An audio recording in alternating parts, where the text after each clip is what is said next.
Young schoolteacher took in a drifter. Not knowing he was sent to kill her, she found him bleeding on her schoolhouse steps. Not knowing he'd been paid $50 to put a bullet through her heart. The autumn wind carried more than fallen leaves through Cedar Ridge that October morning. It brought death, though Sarah Mitchell didn't know it yet.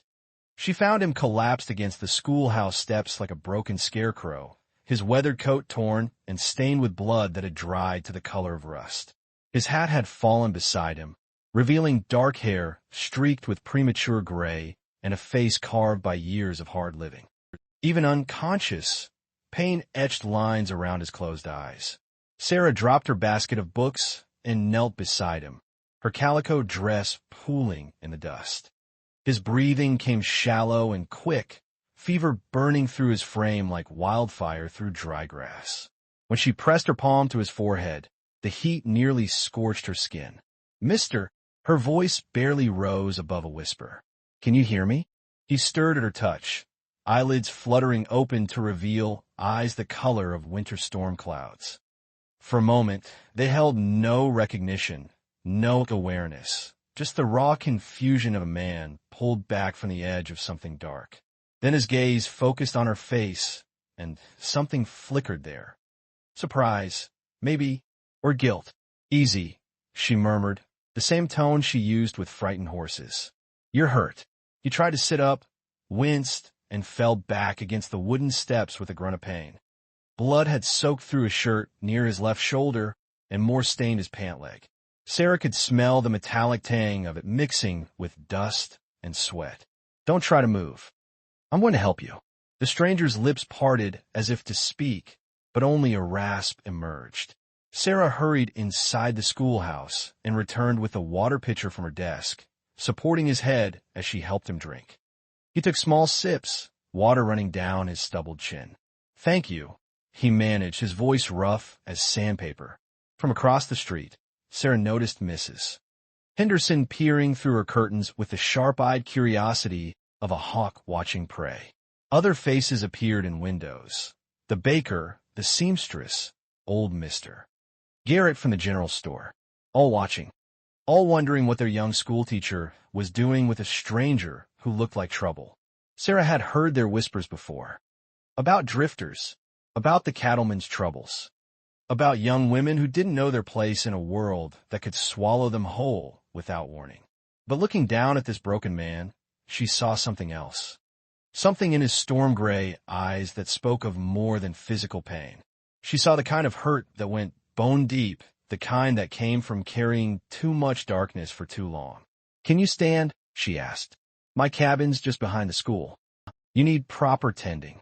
He studied her face with those penetrating eyes, as if trying to solve some puzzle written there. "You don't know me." "No, I don't." "Could be dangerous. Taking in strangers." Sarah met his gaze steadily. "Could be. But leaving you here to die would be worse." Something shifted in his expression then. The hard mask he wore cracked just slightly, showing the man beneath, tired, hurting, maybe even a little surprised by simple kindness. "What's your name?" she asked as she helped him to his feet. He leaned heavily against her, and she felt the tremor in his muscles, the barely contained weakness that comes after losing too much blood.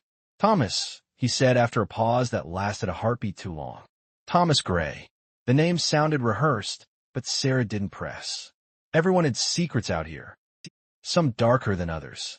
Her cabin sat small and neat behind the schoolhouse, surrounded by a garden she'd coaxed from a stubborn earth with patience and prayer. Inside, everything spoke of careful living. A single room with a bed, a table, 2 chairs, and shelves lined with more books than most folks in Cedar Ridge had seen in their entire lives. She settled him on the bed and began cleaning his wounds with steady hands.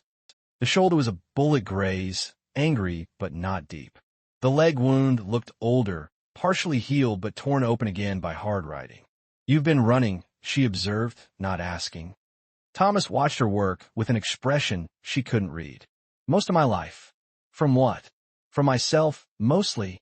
As she bandaged his shoulder, Sarah felt him studying her with an intensity that should have made her nervous. But there was something else in his gaze now. Not the predatory assessment she might have expected from a dangerous man, but something almost like wonder. "You're not afraid," he said. "Should I be?" He was quiet for a long time, so long she thought he might have drifted off. Then, so softly she almost didn't hear, "Yes." But when Sarah looked up from her work, she saw not the face of a man to be feared, but the face of someone who had forgotten what it felt like to be shown mercy. Whatever darkness he carried, whatever brought him to her door bleeding and broken, she sensed it had been eating at him for years.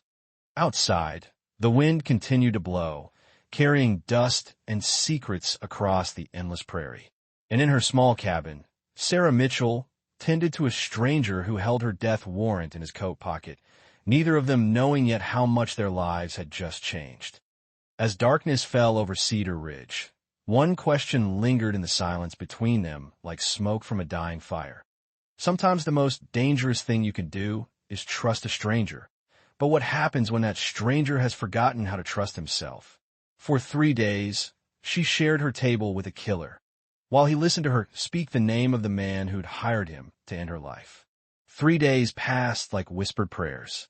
Thomas slept fitfully the first day, fever breaking in the small hours when Sarah pressed cool cloths to his burning forehead. She'd pulled her rocking chair beside the bed and kept watch through the night, reading softly from her father's worn Bible by lamplight. Sometimes she caught him listening even in sleep, his breathing evening out at the sound of her voice. By the second morning, color had returned to his weathered cheeks. He sat up carefully when she brought him coffee, real coffee, not the chicory most folks made do with, and watched her move about the small space with the quiet efficiency of someone accustomed to caring for others. "You don't have to do this," he said when she set a bowl of thick porridge before him. "Do what?" "Take care of me. Feed me from your own table." Sarah settled into the chair across from him, cradling her own cup between her palms. Steam rose between them like incense. "What else would I do?" "Leave you to starve." "Most would. I'm not most people." Thomas studied her over the rim of his cup. She was younger than he'd first thought, maybe 25, with auburn hair she wore in a simple bun and eyes the color of new grass. Her dress was plain but clean, mended in places with careful stitches. Everything about her spoke of someone who made do with little but wasted nothing. "Tell me about this place," he said. "About Cedar Ridge." Sarah's face brightened slightly. "It's not much to look at, but it's home. Been here 2 years now, teaching the children. Some folks thought it was foolish, a young woman coming out here alone, but..." She shrugged. "My father always said education was the only thing no one could steal from you." "Your father?" "Died of fever back in Kansas. He was a teacher too. Left me his books and the notion that everyone deserved a chance to read, even way out here." She gestured toward the shelves lining the walls, filled with volumes that had traveled hundreds of miles in a wagon. Thomas followed her gaze, noting titles he hadn't seen in years. Shakespeare, Dickens, volumes of poetry. "You read to them?" "The children. Every day. Some of them walk 5 miles just to sit in that little schoolhouse and hear stories about places they'll probably never see." Her voice carried a pride that made something twist in his chest. "Little Mary Hutchins can read full sentences now. And Jimmy Parker, he was so shy he wouldn't speak above a whisper when I first came, but last week he recited the entire Gettysburg Address." The warmth in her voice when she spoke of her students made Thomas look away. When was the last time anyone had spoken of him with such fondness? When was the last time he'd done anything worth being proud of? "Must be hard," he said, "living out here alone." Sarah's expression grew more guarded. "Sometimes. There are those who think a woman has no business trying to civilize the frontier. Marcus Thornfield especially." The name hit Thomas like a physical blow. His hand tightened on his cup, and he hoped she didn't notice the sudden tension in his shoulders. "Thornfield owns the biggest ranch in 3 counties. Been trying to buy up all the land around here, including the plot where my school sits." Sarah's voice hardened slightly. "He's made it clear he thinks I should pack up and leave. Says this is no place for schoolmarms and books." Thomas forced himself to take another sip of coffee, though it tasted like ash in his mouth. "What do you think?" "I think Marcus Thornfield can go to hell." The quiet vehemence in her voice surprised him.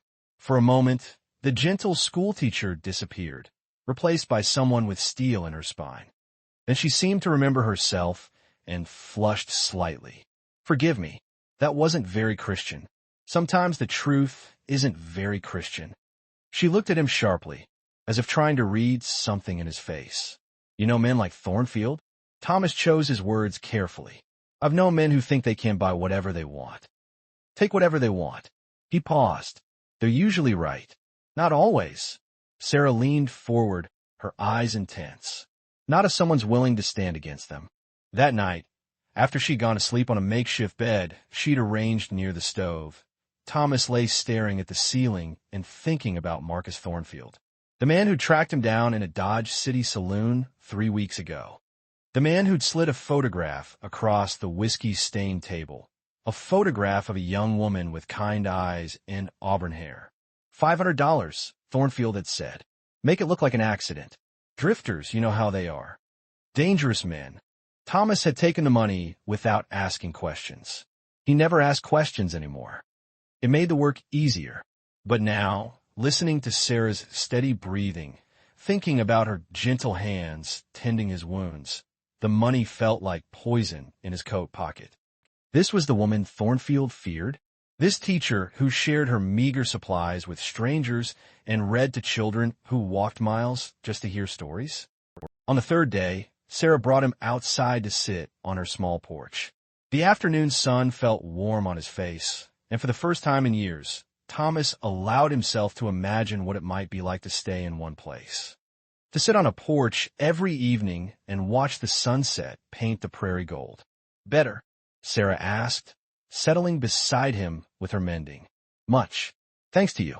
They sat in comfortable silence for a while, watching dust devils dance across the empty land. Finally, Sarah spoke without looking up from her sewing. You going to tell me what you're really running from? Thomas felt his chest tighten. What makes you think I'm running from anything? A man doesn't get shot and end up bleeding on a schoolhouse steps by accident. And you look over your shoulder every time a horse passes on the road. She tied off a stitch and looked at him directly. I'm not asking you to bare your soul, but I figure if someone's after you, I ought to know. The contract seemed to burn against his ribs where he'd tucked it inside his coat. $500. Enough to disappear completely. Maybe head to California, start over where no one knew his name or what he'd done. What if I told you I was the danger? He said quietly. What if the thing you should be running from was sitting right here beside you? Sarah considered this, her needle pausing in its work. Are you? Thomas looked at her, really looked at her, the way she tilted her head when she was thinking. The small scar on her chin from some childhood mishap. The way she hummed softly while she worked. In 3 days, she'd shown him more kindness than he'd known in 3 years. I don't know any more, he said, and meant it. As the sun began to set, painting the sky in shades of fire and regret, Thomas found himself caught between two truths. The man he'd been paid to be, and the man Sarah Mitchell seemed to believe he could become. She mended his torn shirt with her own hands, while he sat at her table, loading the gun meant to silence her forever. Sarah's small acts of grace began to unravel Thomas like an old rope left too long in the rain. It started with the shirt. On the 4th morning, she'd noticed the tear in his sleeve, a ragged gash from whatever violence had brought him to her door, and without a word, she'd taken it from him to mend. Thomas sat bare-chested at her small table, watching her work by the window where the morning light caught the copper threads in her hair. Her fingers moved with practiced skill, each stitch careful and even.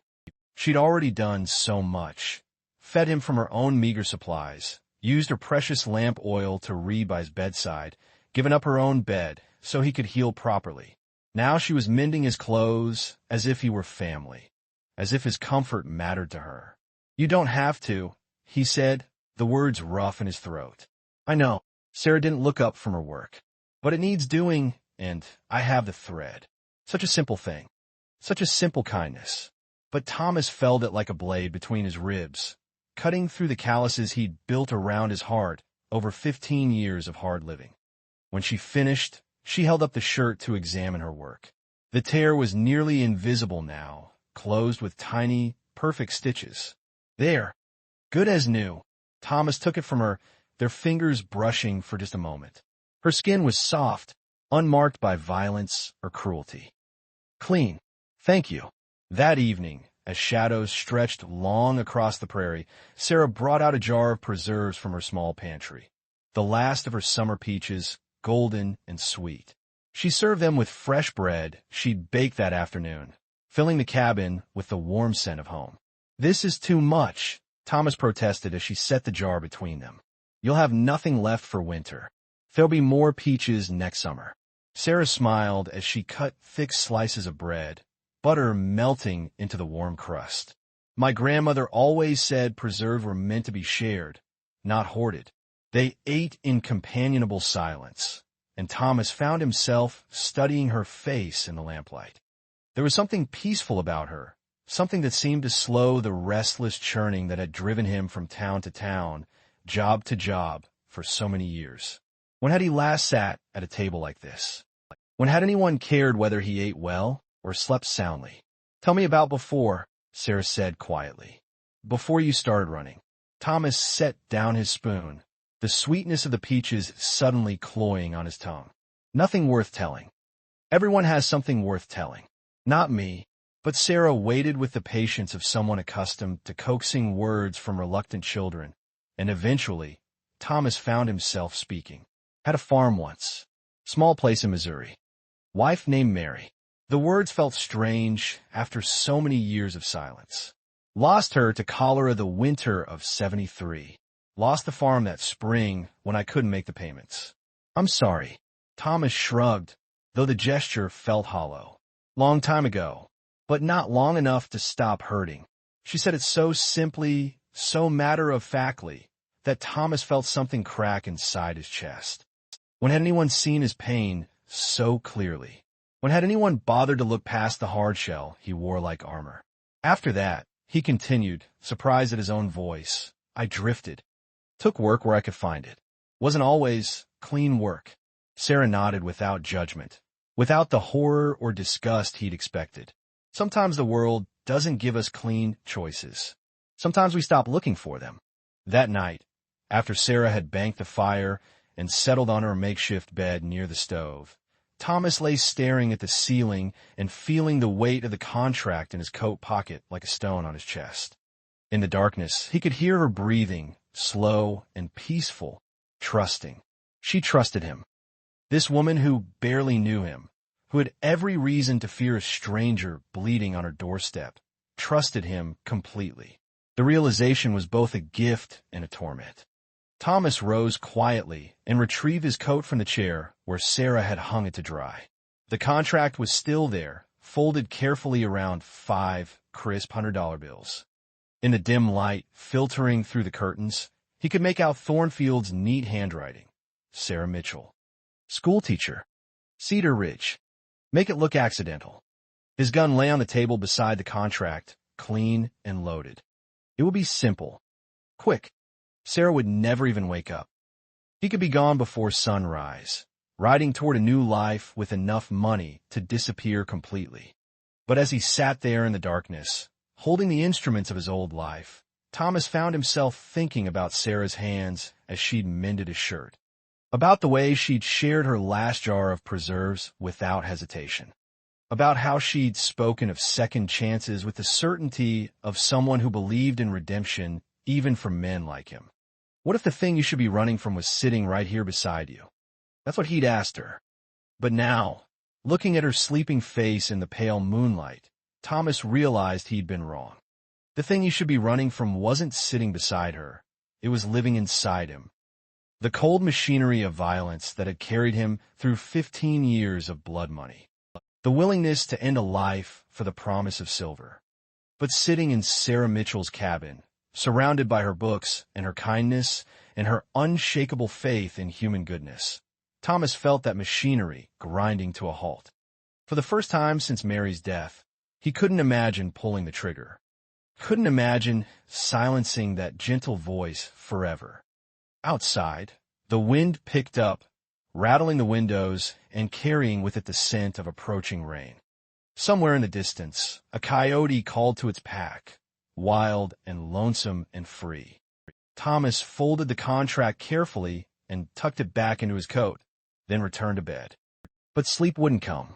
Instead, he lay listening to Sarah's peaceful breathing and wondering what kind of man he might have been if he'd met her 15 years ago, before the world had carved all the gentleness out of him. Wondering if it was too late to find out. As dawn approached, painting the eastern sky in shades of hope and possibility, Thomas Gray made a choice that would change everything, though he didn't know yet whether that change would save them both or damn them forever. When she found the blood-stained contract with her name on it, she had to choose between saving herself or saving the soul of the man sent to kill her. The truth came with the morning coffee. Sarah had risen early, as was her habit, to prepare breakfast before the day's lessons. Thomas was still sleeping, his breathing deep, and even for the first time since she'd found him. She moved quietly around the small cabin, not wanting to wake him, when his coat slipped from the chair where she'd hung it. The contract fell to the floor like a dead bird. Sarah picked it up without thinking, intending only to fold it neatly back into his pocket. But her own name, written in unfamiliar handwriting, caught her eye. Her heart stopped as she read the words that would change everything. Sarah Mitchell. Schoolteacher. Cedar Ridge. Make it look accidental. The coffee cup slipped from her trembling fingers, shattering against the wooden floor. Thomas jolted awake at the sound, his hand instinctively reaching for the gun that wasn't there. Their eyes met across the small room, his wide with the terrible knowledge of discovery, hers dark with betrayal and dawning understanding. Sarah, $500. Her voice was barely a whisper. She held the contract between them like evidence of some unspeakable crime. You were paid $500 to kill me. Thomas swung his legs over the side of the bed, moving slowly, as if any sudden motion might shatter what remained of the fragile world they'd built together. It's not what you think. It's exactly what I think. The paper trembled in her hands. Marcus Thornfield hired you to murder me. The name hung between them like smoke from a funeral pyre. Thomas closed his eyes, feeling the last of his carefully constructed lies crumble to dust. Yes, such a small word, such enormous weight. Sarah sank into her chair as if her legs could no longer hold her. How long have you known? When you were bleeding on my steps, when I brought you into my home, her voice broke. When I trusted you, did you know? From the beginning, the admission hit her like a physical blow. Thomas watched her face cycle through emotions, betrayal, hurt, anger, and something that looked like grief. She'd mourned him already, he realized. Mourned the man she'd thought he was. I mended your shirt, she whispered. I know. I share my food. My bed. I read to you. I know. His voice was rough with shame. I told you about the children. About my father. Sarah pressed a hand to her mouth, as if she could hold back the words, hold back the pain. About everything. They sat in silence, broken only by the wind, rattling the windows and the distant sound of horses approaching. Thomas heard them first, the steady rhythm of multiple riders moving fast across the hard-packed earth. His head snapped up, every instinct screaming danger. Someone's coming. Sarah looked at him with eyes that held no warmth now, no trust, no trace of the woman who had shown him such impossible kindness. Friend of yours? Before he could answer, the thunder of hoofbeats filled the yard. Through the window, Thomas counted 6 riders, led by a man in an expensive coat and silver-trimmed hat. Marcus Thornfield, come to collect his investment. Stay inside, Thomas said, reaching for his gun. Why? Sarah's laugh was bitter as winter wind. So you can finish the job yourself? The words cut deeper than any blade. Thomas turned to face her, seeing himself reflected in her eyes. Not the broken man she'd nursed back to health, but the killer he'd always been. The killer he'd tried so hard to leave behind. You want to know the truth? He said. I came here to kill you. I took Thornfield's money, and I rode to Cedar Ridge with murder in my heart. I watched you tend my wounds and feed me from your table, and I planned to put a bullet through your head while you slept. Sarah flinched as if he'd struck her. But I can't. Thomas's voice cracked like ice under pressure. God help me, I can't do it. In 5 days, you've shown me more kindness than I've known in 15 years. You've made me remember what I used to be before the world turned me into something cold and dead inside. Outside, Thornfield's voice carried across the yard, sharp with impatience. Gray, I know you're in there. Time's up. Thomas checked his weapon, muscle memory taking over. 6 men. 6 bullets. The mathematics of violence he knew by heart. But when he looked at Sarah, still holding that damning contract, he saw something that stopped him cold. Not fear, not hatred, but something that looked almost like pity. You don't have to do this, she said quietly. Yes, I do. They'll kill you if I don't stop them. That's not what I meant. Sarah stood slowly, the contract still clutched in her hands. You don't have to be the man in this paper. You can choose to be someone else. It's too late for that, is it?